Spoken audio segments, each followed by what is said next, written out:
It appears the January 6th committee hearings are now being extended into July. So now, following what is being reported as a deluge of new evidence since the committee hearings had started, they are now planning additional hearings starting next month. In fact, here is committee chairman Representative Bennie Thompson telling reporters, quote, "We've taken in some additional information that's going to require additional work. So rather than present hearings that have not been the quality of the hearings in the past, we made a decision to just move into sometime in July." Representative Jamie Raskin added and explained that there has been a deluge of new evidence since we got started, and we just need to catch our breath, go through the new evidence, and then incorporate it into the hearings that we have planned. Now, again, we just know that yesterday, on Wednesday, the FBI raided a former Trump DOJ official. So, look, that's pretty serious stuff, all right? Again, this is Jeffrey Clark that had just got his house raided. And already today, there has been evidence, there have been people testifying from the Department of Justice about the Trump campaigns, or I'm sorry, about Trump's himself, the Trump administration's efforts to pressure the Department of Justice into supporting his fake elector scheme and the big lie. So that's a lot of information. And again, we don't even know what other evidence is being sent in, is being presented to them. Now, Raskin, to continue his quote, he says, I'm sorry, no, this is Carolyn Maloney, actually, representative from New York. She attributed the delay to a, quote, mountain of new information that has come in and that we have to go through. Specifically, Thompson said the committee needs time to review video footage it received from a documentarian named Alex Holder. Alex Holder apparently has video, unseen footage of Trump and his family, new information from the National Archives, and tips received via a special hotline. Now, look, there's also a new documentary that has come out. And in it, Ivanka Trump, who had said, oh, no, I agree with William Barr, turns out in private, she was like, oh, yeah, no, I totally believe in the election fraud stuff. So great. Now, Ivanka Trump also may have lied under oath. Great. Oh, isn't that beautiful?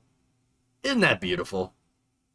All right, so now, Raskin, getting back to him, he said, I would say that all this is coming from divergent sources, just speaking in terms of the people who contacted me. The country has really started to wake up.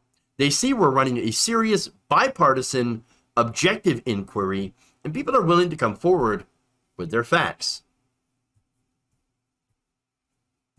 So now a committee aide told CNN the committee could provide more insight into their schedule at Thursday's hearing. In fact, the aide said the select committee continues to receive additional evidence relevant to our investigation into the violence of January 6th and its causes.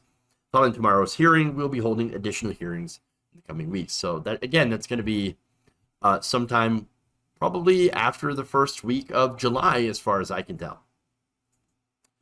So now what's interesting here is the quote, and what really caught my ear is they might be right about people waking up. Now, of course, not everybody, obviously.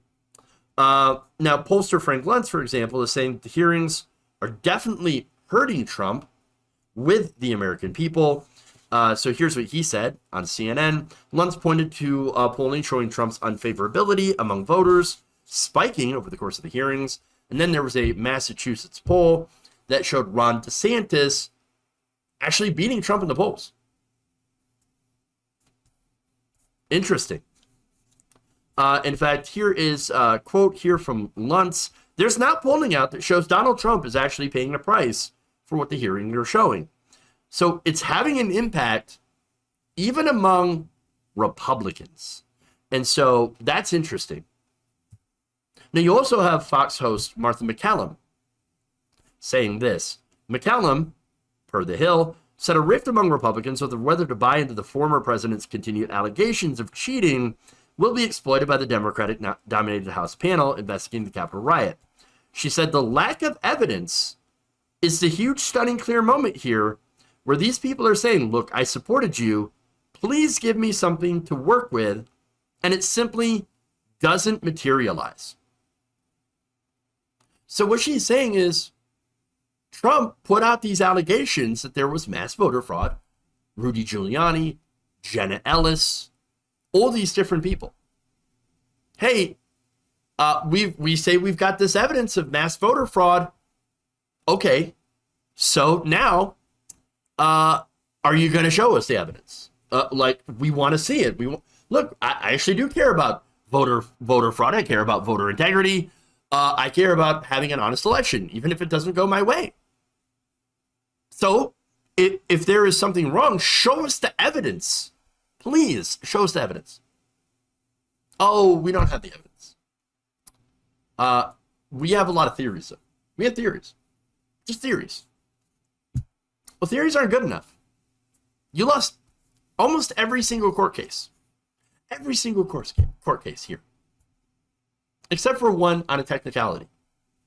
Okay? Over 60 of them.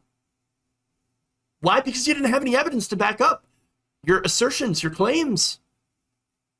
And so, of course you lost. No evidence, no evidence. And again, McCallum is saying, okay, you have a stunning lack of evidence. Trump, you don't have it. Where is it? We want to see it. And now you also have Republicans that have also said, and again, William Barr, super Trump lackey. You had Rusty Bowers, very conservative, would support Trump again.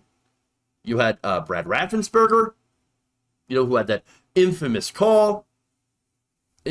All of those people were like, Trump, we just don't have the evidence, man. I'm sorry, we can't do something illegal. We can't just hand over votes that you didn't earn.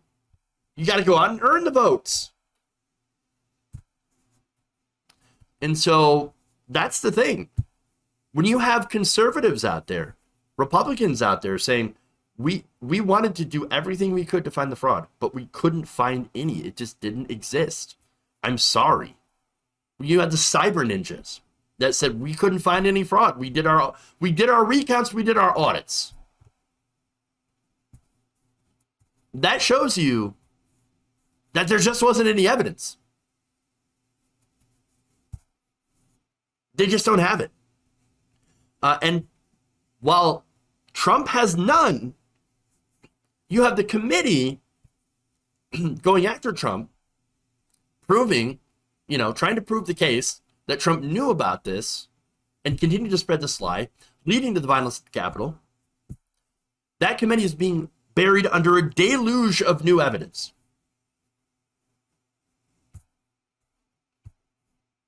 So understand that I think is 100% guilty.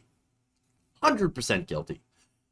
What really is the question now, going forward, is will the Justice Department, will Merrick Garland actually do his job and issue an indictment on Trump? We'll have to see after these hearings are concluded, because again, the evidence is not there yet. Not all of it. There's more to make this case 100% airtight. After that, if Merrick Garland does not go for that indictment, well, then that shows you Merrick Garland is not the right person for the job.